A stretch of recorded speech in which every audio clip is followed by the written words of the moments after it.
From LinkedIn News, I'm Leah Smart, host of Everyday Better, an award-winning podcast dedicated to personal development. Join me every week for captivating stories and research to find more fulfillment in your work and personal life. Listen to Everyday Better on the LinkedIn Podcast Network, Apple Podcasts, or wherever you get your podcasts. From LinkedIn News, I'm Jessie Hempel, host of the Hello Monday podcast. Start your week with the Hello Monday podcast. We'll navigate career pivots. We'll learn where happiness fits in. Listen to Hello Monday with me, Jessie Hempel, on the LinkedIn Podcast Network or wherever you get your podcasts. Hello, my friend, and welcome to another episode of Negotiate Anything. Thanks for spending time with us today. It's listeners like you in 181 different countries that have made Negotiate Anything the most popular negotiation and conflict resolution podcast in the world. I'm your host, Kwame Christian. I'm a business lawyer, mediator, professor, and the director of the American Negotiation Institute. Before we get started, I have two quick questions for you. Is negotiation a critical part of what you do? Do you need to resolve conflict and persuade at work? If you answered yes to both of those questions, visit our website to learn more about our negotiation workshops. We've traveled the country working with professionals just like you, and we'd love to have the opportunity to work with you too. Check out the link in the description to learn more. Marianna, thanks for joining us today. You're welcome. Great to be here, Kwame. Yeah, it's great to have you. So how about you get us started by telling us a little bit about yourself and what you do? Sure, absolutely. So I'm Marianna Swallow. I live in Chicago, where my business is also located. And I am a professional executive public speaking coach. And I also teach presentation skills workshops, in addition to being a professor of business and professional communications at Loyola University in Chicago. Fantastic. And full disclosure, audience, I wanted to have her on the show just so I could get a free consultation here. So everybody be ready for a masterclass. I'm excited for this. And so the three things that we're going to focus on today. First, we're going to talk about the importance of having the right mindset before these conversations. Next, we're going to talk about the approach to the conversations and the biggest mistakes people often make. And then we are going to end the conversation talking about the ask, which is often the most important part and the part where people make mistakes. So let's start off with the mindset. Absolutely. So, Kwame, when people want to make a persuasive speech or, something like a sales call, the common knowledge around it, or the common thought, is I have to convince them. And when you set yourself up thinking that I need to convince something when you're going into a persuasive speaking situation, what you're really doing there is kind of setting up an adversarial, us versus them, me versus them. And here's what I ask people to think about when they approach it like, oh, I have to convince them of fill in the blank, or I'm going to convince this person to fill in the blank.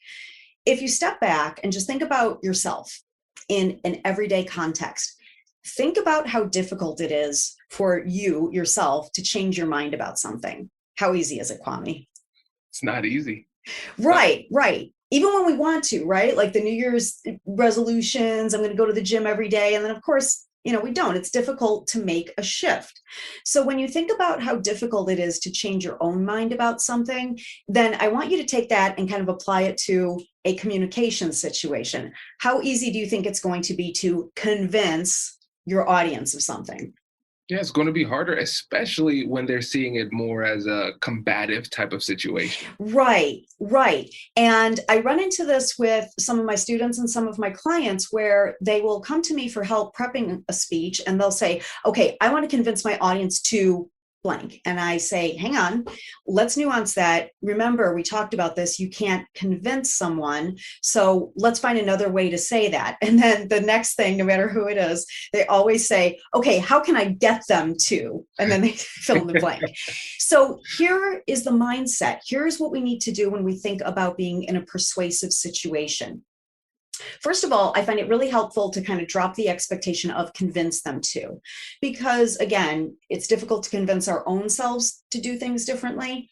But also, if you think about how things change, whether it's our minds, a system, a change you want to make at school, change is not instantaneous. Change happens on a continuum, right? It's slow. There's a process involved. I mean, good example for everything that's going on in the world right now. What's the cliche? The wheels of justice turn slowly. So rather than going in thinking, I'm going to make this person go from A to Z, shift your mindset and give yourself different words that will help you frame your approach. And I recommend things like, can you help them nuance a viewpoint? Can you help them think differently? Can you help them understand, fill in the blank? So when you give yourself a different directive, rather than I'm going to convince my audience to, or I'm going to get them to, it takes down the intensity a little bit. You use the perfect word, combative. So it takes down the intensity a bit, but also it gives you more realistic expectations, takes your demeanor down into a more conversational place, right? And I will argue that when you approach a speaking situation thinking, I want my audience to understand blank, or understand the benefits of blank, or understand why this is blank, or, you know what, I'm going to share some information and I want to help nuance their viewpoint or nuance their opinion. You're coming from a better place. You're coming from a stronger place where you will be more likely to be open and connect with your audience, and they will be more open to listening to you as well. There's so much I enjoy about this. And I like the fact that, first of all, we're setting more practical goals, more realistic goals. I think that's really important, because then it'll help you to feel more encouraged, because you set a smaller goal that is actually achievable pretty soon in a conversation. Now you're more encouraged to stay in it and stay positive. So I think that's a really great point. And it affects the way that other people look at you as well, because you're not saying, hey, you're wrong, let me educate you because I am intelligent, you are not, which creates that combative type of thing. No, this is more of a collaborative approach where we're saying, oh, maybe you could approach it a little bit differently. I think that's really powerful. Absolutely. And I love that word, Kwame, the collaborative approach. And when you come from the perspective of, I'm on the same side as my audience, even if you don't necessarily agree with them, because I know, we just had an election, political scenarios, that's very difficult. But even something as simple as, I mentioned, I listened to Jason on your podcast, a sales situation. Of course, you want to convince them to buy, but you want to be on the same page with them and approach the talk as if, well, this is a shared experience. We're exchanging information here versus that combative, like you said, I love the way you put it, Kwame, you're wrong, I'm right, and you're going to listen to me and I'm going to convince you. And that just isn't going to fly most of the time. Exactly. One of the things that I liked, I think it was the book Crucial Conversations. Yes, I love that book. Oh, it's a fantastic book. And one of the things they talked about was deepening the collective pool of knowledge. And during the process of a conversation, what you can do is go in there with the intent to share and at the same time learn from the other person. And we're learning together. And even again, like if in a sales situation, you can still frame it collaboratively, because I need to learn more about your business in order to see if this is a fit at all. And you need to learn about me, right? And so I really like this approach. And when we think about this, I think people are going to listen and they're going to say, yes, I agree. That makes sense. But it is easy in when it comes to understanding it, but sometimes difficult in application. And so when it comes to adopting this mindset, what are the biggest barriers that people face?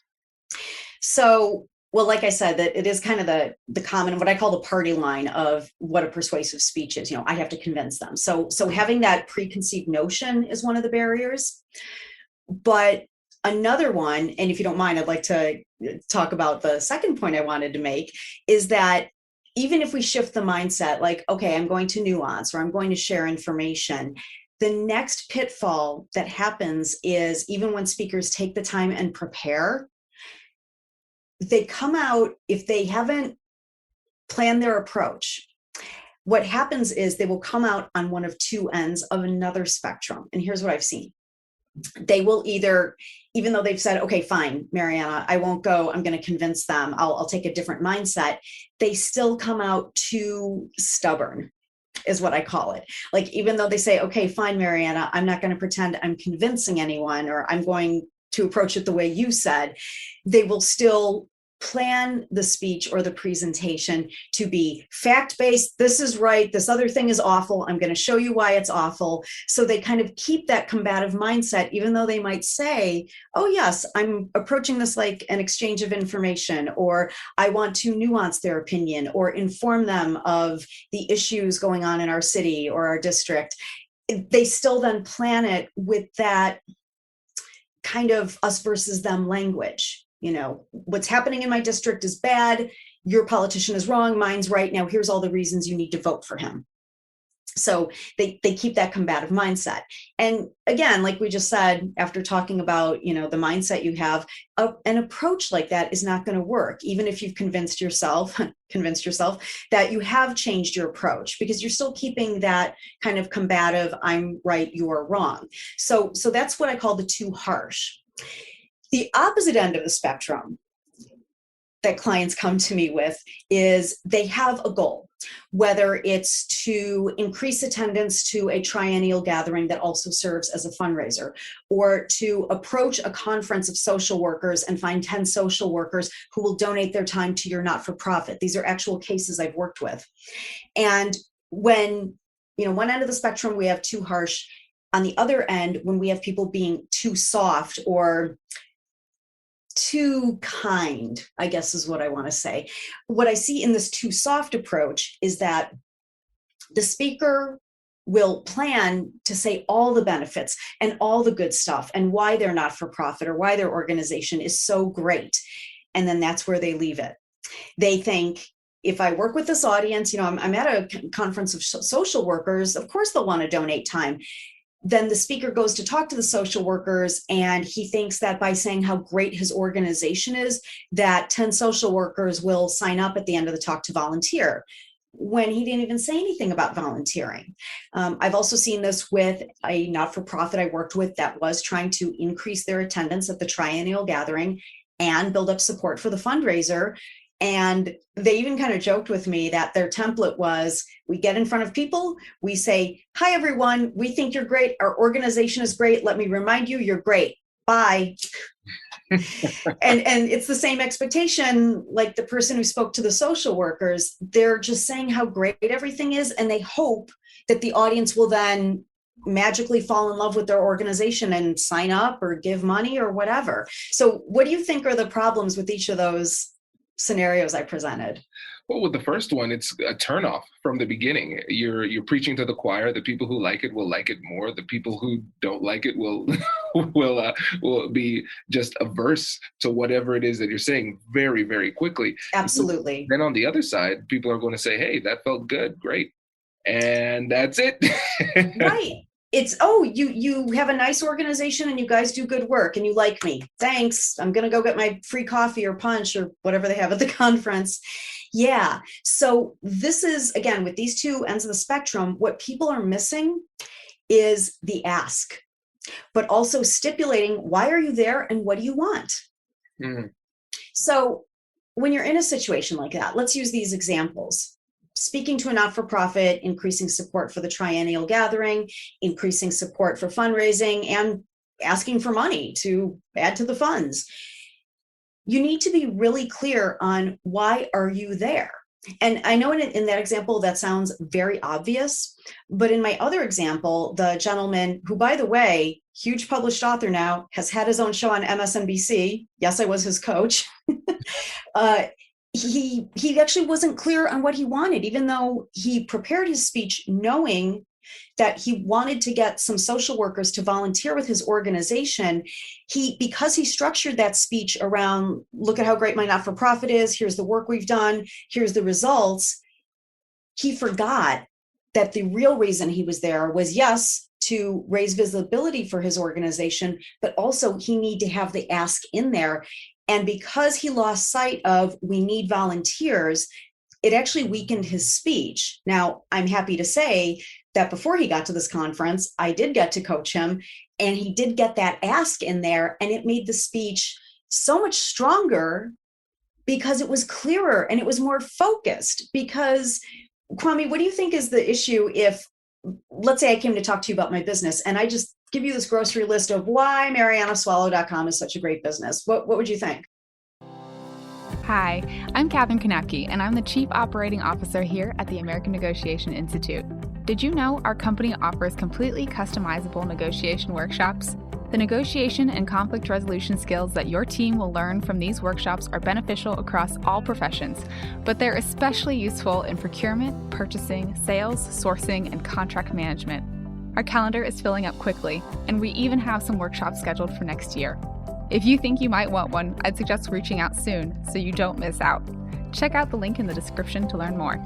Also, be sure to check out our YouTube, LinkedIn, and Instagram accounts to see our daily negotiation content. Thanks for listening.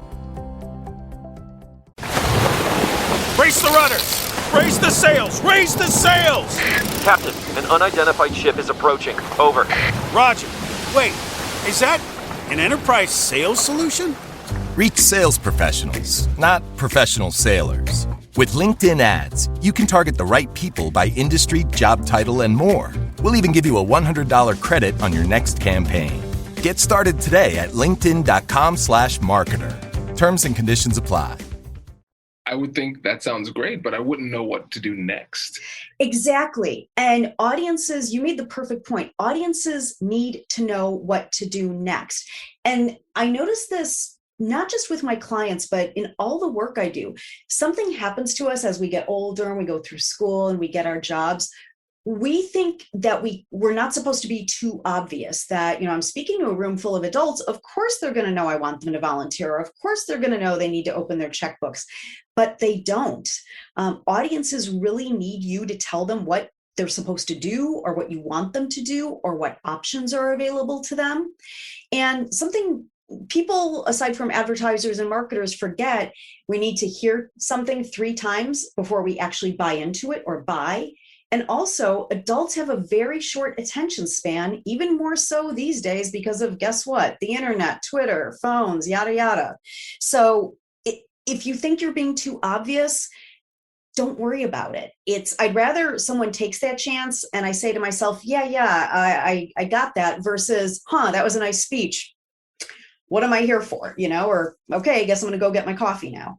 Absolutely. And the thing that comes to mind, Marianna, is that there's a reason why people don't do this. There's a reason. And a lot of times it's going to be something that is psychological or emotional that gets in the way. And especially if somebody is on the too kind or too soft type of spectrum, what they're doing is they want to keep it very positive, but they don't want to risk rejection. Because if they make that clear request, then they are setting themselves up for the potential of rejection. So they choose failure on their own terms by not making the request, instead of putting themselves in a position where they at least have a chance to succeed. And again, that's the reason why we named the other podcast Ask with Confidence, right? Our podcast is all about that, because if you don't have that, you're not going to get much. So let's transition to the ask. So again, we're talking about it. Now, what are the things that we need to keep in mind when it comes to making these requests? Great question. So here's my advice for the ask in a nutshell: short, simple, to the point. I do want to blow that out a bit because, again, we have a couple ends of the spectrum. What I like to say about the ask is, again, first of all, when you're preparing your speech or your sales call or whatever it is, you want to be clear, very clear with yourself on what it is you're asking. So for instance, for the one not-for-profit I worked with who had a triennial gathering, there were 2 parts. It was, please attend the triennial gathering and please support our fundraising, either by donating or by asking someone else from your church to support us. And so they had to be really clear on that because, again, they had spent years kind of bumbling around in this, well, maybe if we tell everyone how great we are, they'll open their checkbooks, and it wasn't happening. And I'm happy to say that after I did a workshop with them, so much better, and they hit their numbers that they wanted to. So that's the first thing, is being clear. But when you're being persuasive, the other thing to know, and a lot of people, if you're not taught this, we don't know this. I know I didn't know this early in my career. What you want to do is limit the alternatives you give people. So when you're creating an ask, and I think the one example I just gave is a great example because it was, can you attend the gathering? No. Okay, well then can you give $20 to our fundraiser? Whatever it is. Give your audience an alternative or two, but limit them. Because Kwame, let's say I'm trying to sell you my services and you and I have this great call. You like me, I like you like what I'm doing. But then I say something like, well, you can have a 6-week coaching or you can have a 3-week coaching. If 6 isn't enough, you can have 9. Or we can get 5 of your colleagues together and we can do a workshop. If a workshop isn't good, get 3 colleagues. We'll do a small group coaching which has different pricing. Or if you want one presentation work done, you and I can meet for 90 minutes. What do you do with that? You get confused and leave. Right. And I think people often forget or underestimate how easy it is for your listeners to get overwhelmed. That's why the one not-for-profit, I think they had a great ask once they formulated it. It was, can you attend the gathering and or can you donate $20 or whatever it was? And those were the choices. So for example, if you look at political campaigns or any kind of political measure, even when there's like a measure coming up on a ballot locally, whenever the people who are working on that, whether it's the politicians or their staff, the way they message is pretty clear. If they call someone and say, can we have your vote? Oh, I already voted. Okay, great. Can you then donate or make calls? And then that's it. They don't ask you to do 25 things for the candidate. There's 1 or 2. It might be something as simple as, well, will you please join our email mailing list? They always limit it, because if you dump a bunch of stuff on your listener, no matter how much they like you, you're going to overwhelm them. So keeping the ask clear and simple, giving alternatives, but limiting them. I think 2, I think even 3 might be pushing it. 2 is my favorite number with that. 5, way too many. Exactly. It reminds me of the studies on the paradox of choice, where they talked about the study was with jellies, right? So they said, okay, here are the jellies. You have one choice. And then it showed a certain success rate when it came to the amount of sales that they got. And then it said, here's 7 choices. And people were like, oh, wow, 7 choices, fantastic. And then at the end of the day, there were significantly fewer sales. And so a lot of times I think it's born of good intention, and strategically it makes logical sense, but we have to remember we're not logical beings in that strict economic type of way. That's why we have behavioral economics, which is the blend of psychology and economics. And so a lot of times we will respond in surprising ways. And so simply reducing the choices that people have, one of the easiest ways to make it more likely for them to actually make a choice. Absolutely. It's the way you phrase that, and it's right. I like being able to limit the choices. It reminds me, you have kids, Kwame, so you know how this goes. You don't ask your kid, what do you want to do today? It's, do you want to go to the park or do you want to fly a kite? That's it. You give them a choice. 2 choices. Let's go. Right. Well, I would, in that situation, we have to at least put naps somewhere in there. Right. Oh, that's a given. Exactly. And again, I'm biased here, but my undergrad degree is in psychology. So I love nerding out on these topics. And when it comes to negotiation, conflict resolution, communication, the more you can understand psychology, the more you're going to understand yourself and other people. And you can create strategies and tactics on the fly based on what you're seeing. So strongly recommend that. And with the time we have left, I want to give you an opportunity to give the audience a bit of a challenge, because we've talked about a lot of great things here. If people want to be more persuasive in their communication, what is one thing that you would suggest that they do to start? Ooh, there's so many that come to mind, because I thought of 2 right away. I'll start with 1, and if you want to hear one more, I'll give it to you. My first challenge would be, look at something you have coming up down the road, whether it's next week, next month, or within the next 3 months, within the next 90 days, something work-wise that either you have been afraid to ask for or avoiding. Try that. Give yourself a tiny challenge. My other suggestion would be, if you have something coming up at work, might be outside of work, like maybe you're involved with your children's school or a place of worship, but any point you want to get across, whether you have a presentation coming up or you'll be part of a meeting or a discussion soon, I want you to challenge yourself to see if maybe there's something you can ask for that might seem a little difficult right now. And this could be something work related, or maybe if it's something you do in your free time, like the PTA, or sometimes they're called the PTO, or something at your place of worship. If you're on a committee and you really don't have time for it anymore, talk to someone about joining or helping you. If you need help around the house and you haven't asked, because this is another thing, Kwame, that most people don't see unless, again, we're taught this. Even when you ask for something simple, you're being persuasive. So we're persuasive all the time. We just don't know it. Exactly. I love it. This is great. And so before you go, let the listeners know again how they can get in touch with you and the work that you're doing. Absolutely. So my website is mariannaswallow.com. That's MARIANNA, swallow, like the bird, SWALLOW.com. And you can also find me on LinkedIn. Fantastic. Thank you so much. Thank you, Kwame. This was a joy. Congratulations! You've just joined an elite club. By listening to a full episode, you're now officially on the Negotiate Anything team. So welcome aboard. What most team members do is they subscribe to the podcast because that allows them to automatically get the latest episodes of the show. The best things in life lie on the other side of difficult conversations. Keep learning, keep practicing, and keep getting better. Your relationships will improve, your career will soar, and you'll have the confidence you need to get the most out of these crucial conversations. Again, thank you for joining the team. We're excited to have you, and I will see you in the next episode. I'll catch you later.